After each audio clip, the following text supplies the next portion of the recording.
Good morning mga bay, samahan nyo kami ngayon mga bay. Lakbayin natin ang kahabaan ng Jinsan Highway, Sarangani Highway. At ito nga pala ang kaibigan ko, nag-iisang tricycle driver dito. Tara, let's go!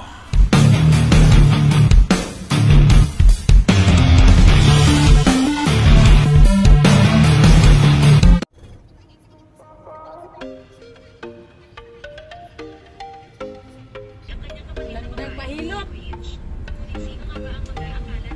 Librang dali. Sa mansyo, yung medyas dili maon. Sama kung kasama ko na siya.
At dito na tayo sa National Highway going to General Santos City. Ito yung pinakadelikadong patirik na highway guys. Kasi marami dito na aksidente talaga, mga trailer, mga truck, mga kutsi, maraming na aksidente dito guys. Kasi ito accident prone dito sa lugar na to. Maraming naputulan ng brake, ito yung isa sa pinakamatirik na daan dito sa Malungon, Sarangani. At isa doon sa pinakamalungon proper, yung pinakamatirik. Ito, isa to sa pinakamatirik at mahabang daan ito na paakyat at yung mahabang palusong. At ito naman, malapit na ito sa bayan ng Malandag. Ito yung bayan kung saan nagkaroon ng tabo, no? Market day tuwing Biyernes, araw ng Biyernes. Dito tipon-tipon yung mga negosyante galing sa iba't ibang lugar, mga ibang mga farmers. May nabagsak yung mga gulay, mga sariwang gulay at mga sariwang isda galing sa Jinsan Fish Port, dinadala rito sa lugar na to sa Malandag proper. So dito na tayo sa Malandag proper, malapit na tayo. So ito na yung lugar kung saan kami nagpa-refill ng tubig at yung swimming pool. At dito yung malapit dito sa university.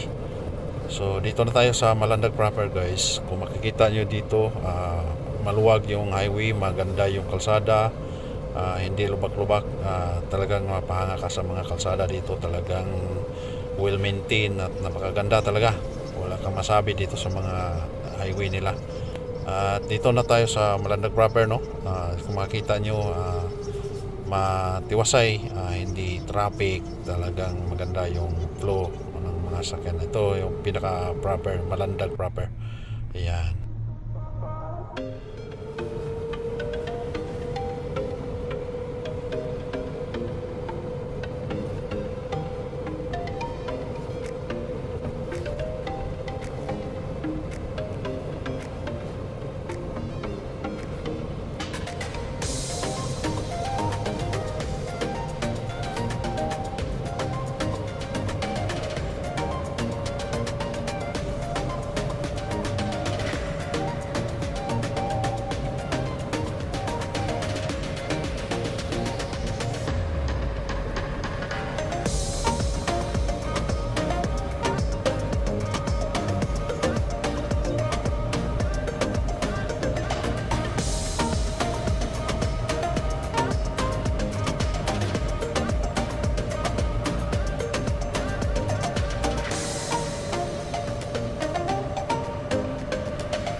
So yung makakita niyo mga bay, mapabilib ka talaga dito sa mga kalsada nila sa National Highway nila papuntang General Santos City. Napakaganda talaga. Wala ka makakitang lubak-lubak, wala ka makitang pabukol-bukol na kalsada. Talagang makita mo dito napakakinis, mga simentado, napakagandang mga kalsada dito sa papuntang General Santos City. Ito papuntang Davao, kung pabalik ka papuntang Davao, Digos, mahaba itong highway mga bay. So kung mag-tracking ka, Davao, Kidapawan, yan, punta kang General Santos, kung galing ka General Santos, maraming lusot to mga bay. So yan, makikita nyo, madaanan nyo to, maranasan nyo to kung makabiyahe kayo ng Mindanao. Maganda mga kalsada nila dito mga bay. So ito, papunta na tayong General Santos City, pero hindi kami makarating sa General Santos City. Dito lang kami sa may unahan, may sadya lang kami dito. At ito, maraming mga stop din dito, maraming mga makainan dito kung gugutumin kayo habang naglalakbay kayo. Maraming makainan, mga karinderya dyan sa tabi-tabi. May nagbibinta din ng mga prutas, at saka napakamura mga prutas dito mga bay, dahil siyempre alam nyo naman dito sa Mindanao, malapit dito sa mga prutasan. Dito yung source sa mga prutasan galing sa Kidapawan, dito din sa Sarangani, dito sa General Santos City, sa General Santos marami din mga source of mga prutas. Kaya punta na kayo dito, pasyal kayo dito mga bay.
At dito na kami mga bay sa aming sadyang destinasyon. Ayan, ito yung mga karinderya ni Nanay Inday, ni Ate Inday pala.